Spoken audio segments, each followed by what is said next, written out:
Good morning, welcome, hello. Come and take a seat if you're joining us in the room. If you're online, hopefully you got back from getting your cup of tea or top up of your coffee. My name's Sam, and it's great to be together again this morning. I'm really looking forward to starting our new theme, Lost and Found, this week. But just wanted to do a very quick recap. Over the 5 weeks since Easter, we've been looking at a theme called Because He Lives. And it's really been looking at what difference it makes in our lives if we believe that Jesus actually rose from the dead. And you can catch up on all of these on our YouTube channel, but I just wanted to highlight some of the really great messages that we've had. So because He lives, the story isn't over. Because He lives, I can have hope. Because He lives, I can have confidence that I am loved. Because He lives, I know I matter. And because He lives, my life has purpose. And all of these messages and so many more you can get on our YouTube channel. Just search New Life Church Letchworth. Maybe you know somebody who would be really blessed by watching one of those. So just feel free to share those links. That's why they're all there. Now, there are, in my mind, definitely two types of people in this world. People who put things down and then can't find them again. Maybe you know some people like that. And then there's people who obsessively have to put things back in exactly the right place at the right time to ensure that they never lose them. I don't know which category you feel you most associate with. Well, I'd definitely say I'm on the more obsessive side around things need to go back where they came from. So when I get home, I have my definite routine. Keys need to go in the key drawer, and wallet, oh no, that's the phone. Well, it's like a wallet these days, isn't it? Wallet needs to go on the side, and phone usually goes on the charger, which I left in my bag. But that all has to go away in that routine. Then when I come to need them again, I know where they are. And God forbid I should not do that, or even worse, somebody should move them. That can bring on intense self-loathing and extreme and frantic searching, which has to conclude with finding the thing that has been lost. Now, if you live with other people, then maybe you experience the joy of how different people can have different approaches to these sorts of things, which always makes life so rich and colourful. Many products have been invented and marketed to help us with these very much first world problems. Apple AirTags, you may have heard of those, came out just over a year ago. And this allows you to attach this very expensive little tag to something important, and then you can track it from your phone and see where it may have been lost, make it play a sound.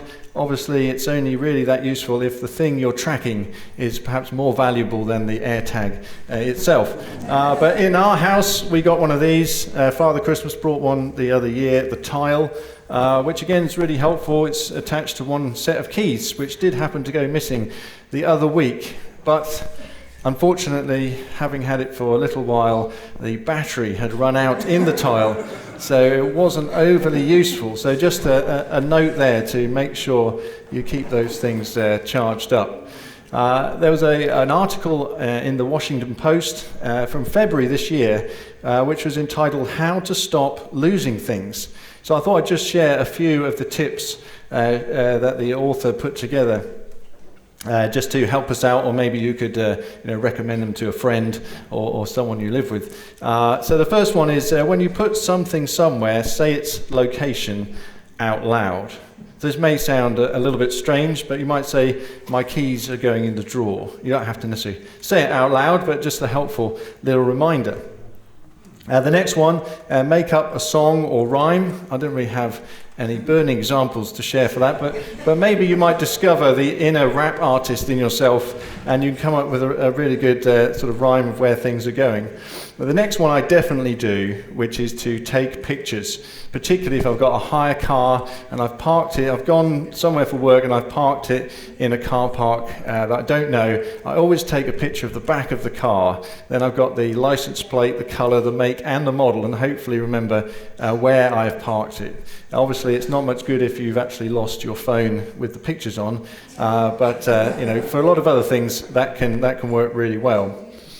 This next one, again, probably wouldn't be my choice necessarily, but is to make your belongings stand out. So trying to use some kind of colour scheme, colour coordination. Maybe you have a very brightly coloured key ring on your keys or wallet, and then you can see that sort of stand out amidst all the other things. The next one they suggest is to invest in technology. But as we've seen, it's only worthwhile if you kind of get close to those details, keep things charged, make sure you can always access that. Setting up a routine is a really good way, and I definitely have to do that, otherwise everything crumbles and falls apart. And last 2 points they suggest is take a breath. If you can't find something, just stop and pause. Usually you'll remember it. I have to say, I've never ever found that question which everybody asks immediately, well, where did you have it last? That never seems to help find something that's missing. But just take a breath. And the last one is just to be kind to yourself. Maybe enlist the help of someone else if you've lost something. Things do turn up, but we do all misplace things from time to time. Even I do it, but not very often. So there's some handy tips of how not to lose things, perhaps the smaller things in life. But what about things that have greater value to us? And what's truly more important than the people and relationships in our lives? As much as we might like to think so, inanimate things do not lose themselves. But people and relationships can be lost, as I'm sure many of us can know. Whether that's all of a sudden, through some kind of traumatic event, or maybe in a lot of cases it's just the glacial drifting apart of people that we don't notice in the day-to-day until there comes some moment in our lives when we actually realise we don't know where someone is. We don't know where our relationship is with that person. Time has passed. Maybe through the whole COVID period, not seeing people, things have drifted apart. We have to take steps to reconnect with people, and that might feel more difficult. There's so many stories, sad stories we've seen of parents who have missing children or children with missing parents.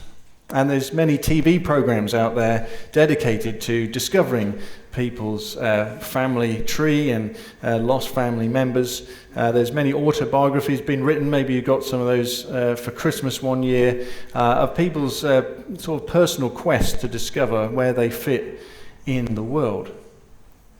And you might even recall this TV series. It was initially very addictive, but went on for 6 whole seasons.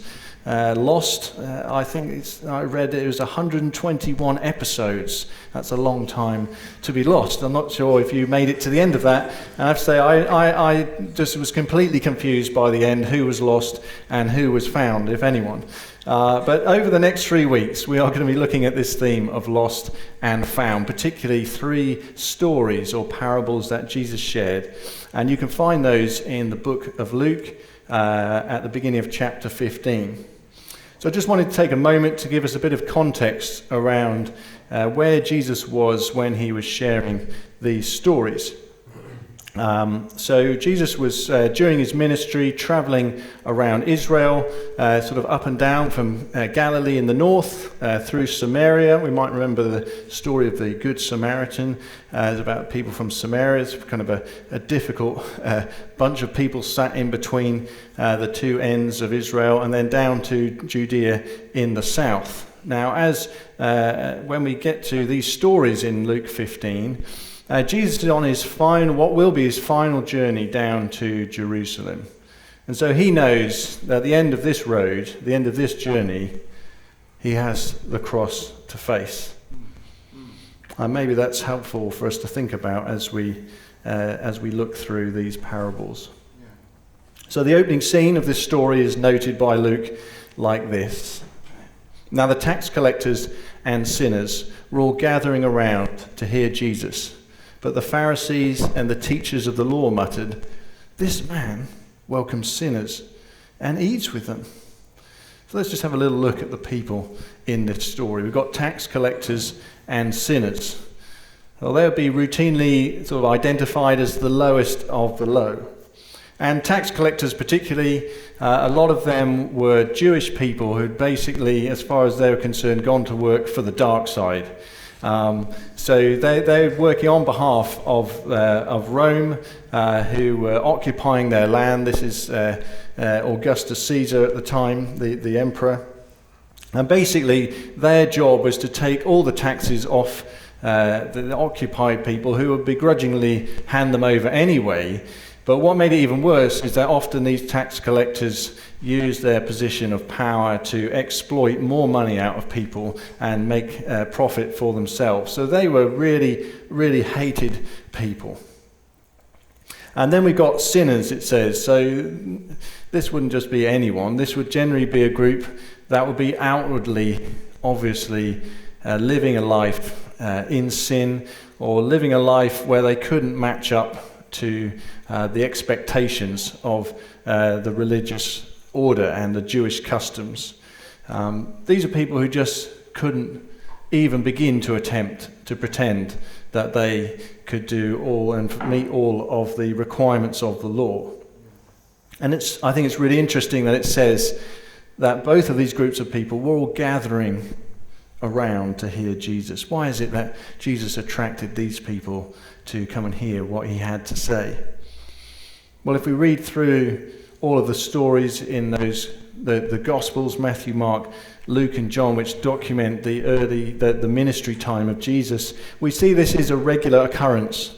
Wherever Jesus went, people who were outcasts or marginalized and looked down upon, they felt comfortable. This is probably one place that they felt a sense of comfort and were put at ease in Jesus' presence. But there's also a second group of people mentioned, and they also tend to crop up quite frequently when Jesus is telling stories or going around and meeting people. And these were the Pharisees and the teachers of the law. And somehow this group of people is also drawn to Jesus, but perhaps for some different reasons. They always seem to have this bent on picking holes and making accusations, looking at what he's teaching and trying to catch him out. Which it was their job to uphold the religious system, to maintain order and control of the people. And Jesus was disrupting that. His teaching was completely radical for the time. A completely different way to live, a different standard, a different way to relate to God, not through religious rituals and through a hierarchy of people, but through grace, through approaching God and knowing that each of us can have a personal relationship with him through Jesus. And that everyone was precious in God's sight. Don't get the feeling that was quite the view of these Pharisees and teachers of the law. So when it says they muttered, "This man welcomes sinners and eats with them," it's no great surprise. And no doubt they were using that tone of voice, kind of talking a little bit whispered, hushed between themselves, one expects. They're indicating their distaste at how Jesus is behaving. And the clear implication is that they really strongly disapproved of what he was doing. Maybe their underlying desire, well, why isn't he spending more time with us? Surely we're more important. If he's supposed to be this great teacher, this rabbi, then he should be spending time with the experts, the people who help to maintain all of the customs and the religious order. And they thought perhaps maybe they'd earned their audience with him through all of their righteous observance of the law, all of the long lists of things that they were keeping up and doing. And they couldn't understand why would he choose to mix with these outcasts, these unclean people, to defile himself by spending time with them. Never mind, eating with them is a whole nother thing. They would have been seen as the lowest of the low. So what could someone learn about God by spending time with the rejected and the down and outs? So Jesus decides to tell them a story, which is just called a parable. It's a simple story. He uses it very often to make a deeper spiritual point. I can almost hear the sigh in the moment of the words where you just don't understand. Right, let's have a story. Come on. Let me try and explain this to you. So there's two groups of people here. One group have been made to feel by society that they have no value. If they were lost, who would notice? And the second group have used their power and influence and control to make themselves stand out, to elevate themselves. Their value is stated, overstated. It's proclaimed by their deeds and their actions and their right living. They're obviously not lost. They're at the front of the stage, waiting to be noticed. So Jesus tells them this story. You may have heard this before. Story of the lost sheep. It goes like this. Suppose one of you has 100 sheep and loses one of them. Doesn't he leave the 99 in the open country and go after the lost sheep until he finds it? And when he finds it, he joyfully puts it on his shoulders and goes home. Then he calls his friends and neighbours together and says, "Rejoice with me, I have found my lost sheep." Now Jesus is an expert storyteller, and he chooses an everyday context that the listeners and the people gathered there would have been very familiar, a shepherd and his sheep. Now, it might not be so familiar to us today to understand all of the nuances around herding sheep. But this is when he's speaking to these people. It makes it easy for them to get to grips with. And that's why when we read these stories, one of the first questions we have to ask is, what did it mean for the people listening at the time? So there's lessons, I think, in here for both those tax collectors and sinners and the Pharisees and teachers of the law. It's a simple story, and yet Jesus managed to make powerful points to those who were there. So suppose you had 100 sheep. Just imagine for a minute that this was your livelihood. Sheep did have a lot of value for their wool, for their skins and their meat, and the shepherd would roam around with his flock, looking for new pastures for them to graze on. And if they're away from their sort of home, then they would probably build like temporary shelters at night just to keep them sort of penned in and enclosed. They'd often sleep with their flock, and so there's a real close connection between the shepherd and the sheep. And just imagine this shepherd is counting them in at night. 97, 98, 99. Better recount. No, definitely one missing. And this comes to the crunch point in this story, really. Now it says that they were in open country. So we can assume that they weren't near their sort of homestead where they'd normally have a secure place to keep the flock. We don't know if the shepherd would have had time to build some kind of fence or what the situation was, but he's going to make a decision now. Yeah. Clearly one has gone lost, but does that shepherd write off that 1% sort of loss and keep hold of what he's got? I mean, 99 is still quite a good number of sheep to have. You see, Jesus is portraying himself as the shepherd. And the listeners at the time would have understood that imagery of the good shepherd. One of the greats of the Jewish faith, King David, wrote famously, "The Lord is my shepherd." And you can go and read that in Psalm 23. And in many other poems and songs, he wrote about God being a shepherd and caring for us. But the decision is really clear. The shepherd must leave the flock and go off in search of this one lost sheep. But it's not just a kind of cursory search in the nearby area. It says here, until he finds it.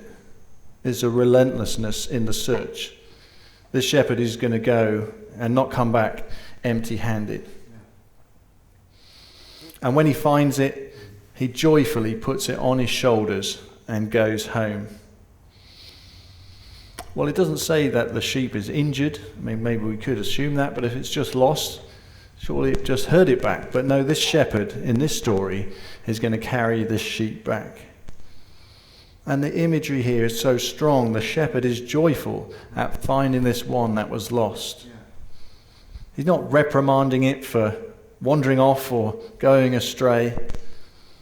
And what does he do when he returns? Does this sheep kind of get solitary for a week to be an example to all the others? No. He calls his friends and neighbours together and says, "Rejoice with me, I have found my lost sheep." There is celebration in the finding. There's no complaining of the trials. "Oh, you know what I had to do today? This one got lost and it took hours and I was out, didn't get into." There's no complaining or moaning. It's celebration. The joy is the main emotion. Then Jesus continues as he wraps up the story. "I tell you that in the same way, there'll be more rejoicing in heaven over one sinner who repents than over 99 righteous persons who do not need to repent." And this is where the story gets quite pointed at those who are listening. Perhaps the lost sheep is like those tax collectors and sinners, people who would know very well that they're lost, that they're living apart from God. And Jesus, the Good Shepherd, has come to seek and save those who are lost. He pursues them relentlessly. He risks everything to come and find them. There's no limit on his search, no draining of his energy or weariness in his pursuit. He does not tire, he doesn't give up. He's focused on finding each and every precious person.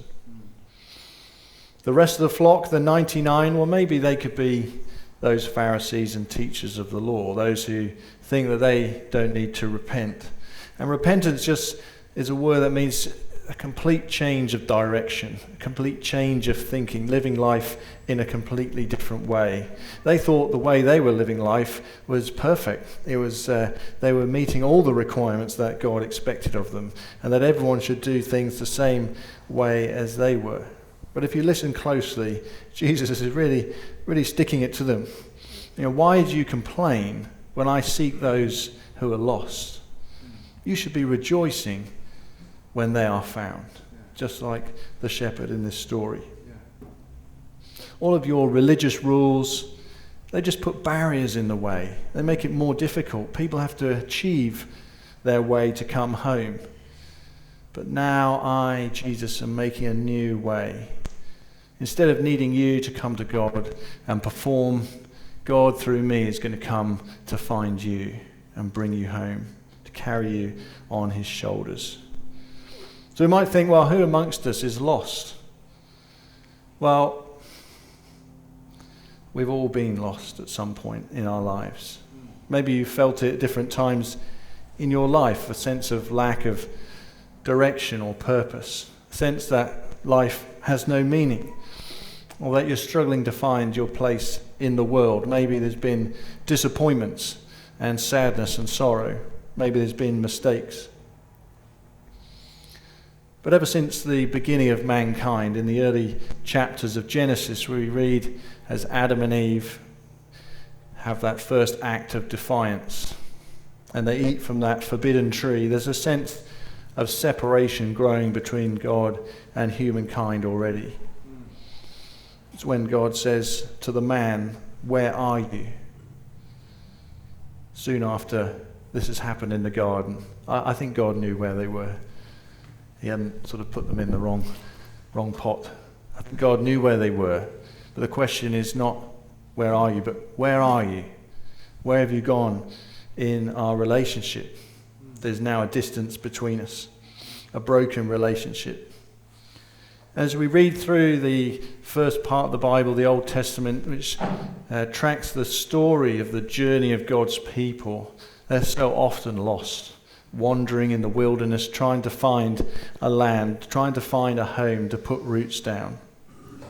And they added law upon law and ritual upon ritual, almost like trying to build a ladder to climb their way up to God. But it was in vain. And I wonder if this sounds familiar to you in any way. Maybe like those tax collectors and sinners, you know that you have been lost. Maybe you feel like the world's condemned you, that you've been a failure. You've got a trail of mistakes behind you, and you can't see how the future is going to be much different. Maybe you feel you were handed a stacked deck against you, and you felt separated from the flock. But to be honest, you'd rather not come back, because those differences are just going to be too stark. You wouldn't be able to manage the looks or the comments, maybe like the Pharisees muttering under their breath. You just don't want to go through with that. Or maybe you'd identify a bit like the sheep who are all tucked up together. You feel you've followed the rules and always tried hard, achieved some success that you are proud of, and done your best. Well, that should be enough, shouldn't it?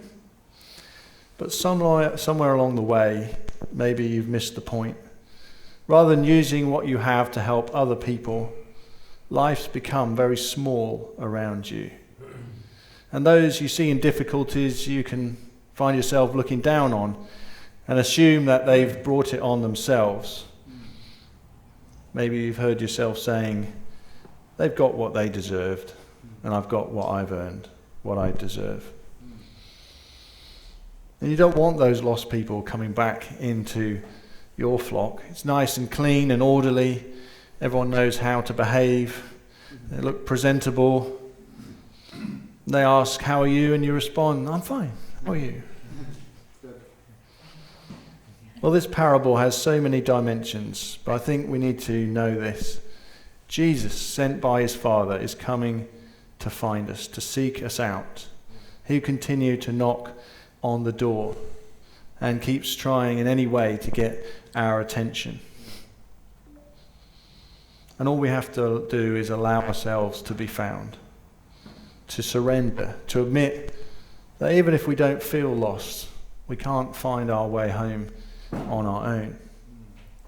You know, our failures can't exclude us, but our achievements can't count us in either. Only the simple surrender to Jesus. And then, just like in the story, he will carry us back. And there is a celebration in heaven and a celebration amongst the people of God. And that's what the community of God that we're called to be. We're the hands and feet of Jesus now. We are acting as the shepherd. The Great Commission was to us to make disciples of all nations. And so we must live in the light of being rescued, reaching out to those who are hurting and broken, welcoming them back in, making it a safe place for them to be. It might make some of our services a bit messier, maybe our lives a bit more disrupted. It might cost us some money and sometimes cause us pain. But look at the life of Jesus. Was that anything but all of those things? And as we know, on this journey, in the back of his mind was the cross. Injustice, humiliation, excruciating pain, spiritual torment, and that final battle against death itself. We've got to allow our lives to be upset as we see ourselves living as the hands and feet of Jesus to those around us. Not being like these Pharisees where we think we've got everything nicely sorted out and we're doing exactly the right things. We get it wrong ourselves. And we're here to embrace one another. So this is our chance to respond. Jesus is coming after you. Is today the day for you to come home? Is today the day for you to let him carry you back? Is today the day to welcome in the broken and hurting, to get your hands dirty and your clothes muddy? So we're going to listen to a song in just a moment. And it was written from the words of this parable. And it talks of the overwhelming, never-ending, reckless love of God. There isn't anything God wouldn't do to find us and bring us home. And as we listen, think about this. What if the most precious thing and valuable thing that God ever lost was you? Will you let yourself be found and brought home?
Thank you, God, for the truth in the story and the truth in the song.